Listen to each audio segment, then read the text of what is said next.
Bom, nesse espaço do Economia e Desenvolvimento desta semana, o doutor Gustavo Bernardi, advogado e tal, nessa área, sobretudo nessa questão imobiliária, né, doutor Gustavo Bernardi, que é a seguinte, né, nós temos um processo todo de urbanização no país e muitas das urbanizações, esse processo todo de conglomerados urbanos e tal, se deu através não de um planejamento e tal, mas a coisa foi se agregando aqui e tal. E surgiram, claro, situações de irregularidade fundiária e tal.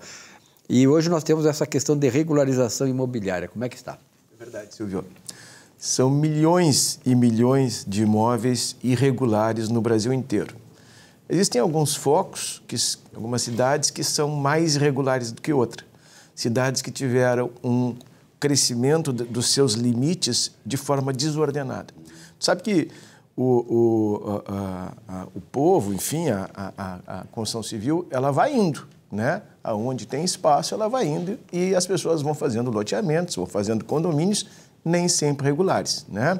As pessoas pegam um terreno que é antigo da família e constroem 3, 4, 5 casas. As pessoas herdam um pedacinho de terra e levam toda a família para lá. Então, se tornou, ao longo dos anos, um problema muito grave regularizar esses imóveis. Primeiro porque, antigamente, a gente só podia fazer isso por processo judicial. Ações de demarcação, de desmembramento, de usucapião, de adjudicação compulsória.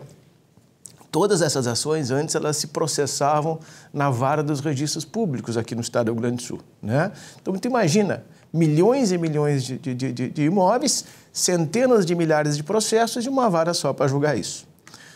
Desde 2017, esse cenário começou a mudar, Silvio. Por quê? Porque a legislação foi evoluindo e foi tornando possível que tu faça diversos atos sem precisar do processo judicial. Então, a regularização imobiliária, hoje, ela é muito mais econômica, muito mais barata do ponto de vista do custo com o profissional que vai fazer. E mais rápida também, eu acho. Muito mais rápida. Muito mais rápida mesmo, né? Eu que trabalho com isso há 30 anos... Esse é o processo extrajudicial que se fala? A grande maioria hoje dos processos é extrajudicial, né? Então, hoje você pode fazer o usucapião extrajudicial, pode fazer a adjudicação compulsória, que é um tipo de usucapião, quando você tem o contrato e quer validar esse contrato, demarcações, desmembramentos, regularização de bairros inteiros, né? Através de processos de regularização fundiária que são quase todos eles feitos de forma extrajudicial. Isso trouxe uma economia enorme, Silvio, não só de tempo, mas principalmente dos custos envolvidos nisso. E de pacificação social também, né? Isso é muito importante.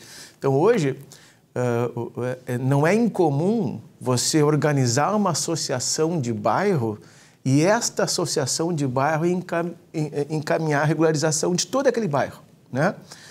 Depois disso também, né, além de diminuir custos, traz uma valorização enorme para o imóvel, né? Regularizado e regularizado, tal, né? Essa pessoa... Legal. Legal, essa pessoa pode partilhar aquele imóvel em lotes, revender ou regularizar as outras famílias que moram ali, né?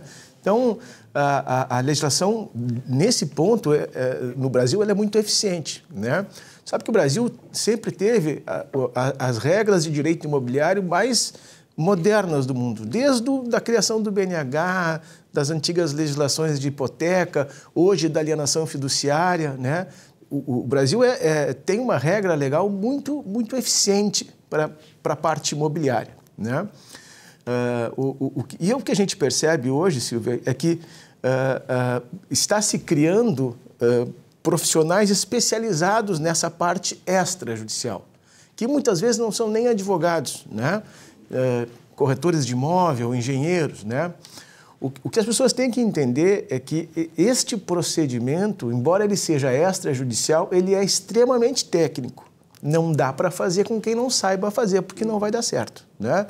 E sempre que alguma coisa não dá certo, você perdeu todo aquele caminho extrajudicial, porque o notário... E assumir um custo indevido até, né? Isso Poxa. Mesmo. E tem mais, porque daí o notário, o registrador, ele, verificando que alguma coisa não está certa, ele encaminha para o judiciário.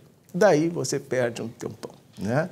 Então, você que precisa regularizar um imóvel, saiba que hoje as formas de regularizar esse imóvel são extremamente mais rápidas, muito mais econômicas e quase todas elas feitas fora do judiciário, né? Isso traz muita economia, Silvio. Com certeza. E, bom, Porto Alegre, assim, eu vim para cá em 1967, olha quantos anos, né? E, naturalmente, naquela época, Porto Alegre tinha, além da região central, alguns bairros mais próximos, era uma vasta área livre, né? E ela foi, naturalmente, sendo tomada, com conglomerados urbanos, etc. e tal. Qual é a área de Porto Alegre hoje, a Zona Sul ou Norte, que dá mais problema do ponto de vista da falta de regularização fundiária? As áreas limítrofes, né? Bairro Humaitá, bairro Belém Novo, a Restinga. Na Zona Sul nós temos o famoso caso da Fazenda do Arado, que até hoje não se resolveu, né? Por quê? Porque Porto Alegre, embora seja uma cidade grande, uma metrópole, ela ainda tem uma área rural.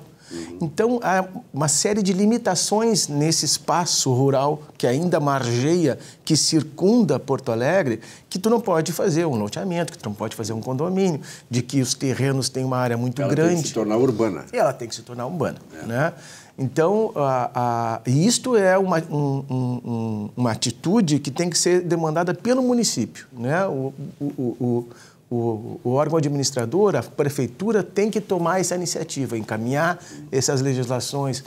E isso traz um grande problema para nós, porque essas áreas, Silvio, as áreas limítrofes, tanto na Zona Norte quanto na Zona Sul, são as únicas áreas livres de Porto Alegre, né? Hoje, o metro quadrado da Bela Vista é impagável para a grande maioria das pessoas que moram em Porto Alegre.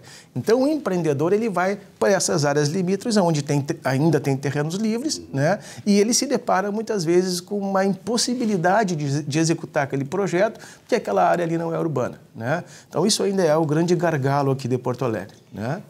Naturalmente que, como Porto Alegre é uma cidade, já de certa maneira, seus limites foram já esgotados, né? Muita gente vai para a cidade do interior, aqui a região metropolitana, né? Essa migração está acontecendo? Nós tínhamos até a enchente de maio, a cidade de Eldorado do Sul como sendo o Eldorado, de Porto Alegre, né? Isso reverteu, né? 80% da cidade ficou alagada, né?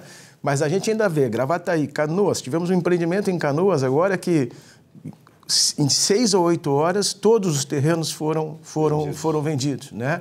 Então ainda tem, né? Canoas é uma cidade que está espontando bastante, mas ela já está também batendo em Porto Alegre, então tem uma dificuldade ali. Gravataí, o que a gente espera é que de Sapucaia do Sul, Esteio, voltem a ter empreendimentos também. Perfeito. Bernardo, muito obrigado pela tua presença, um grande abraço, uma boa semana de trabalho e até a próxima. Para ti também, Silvio.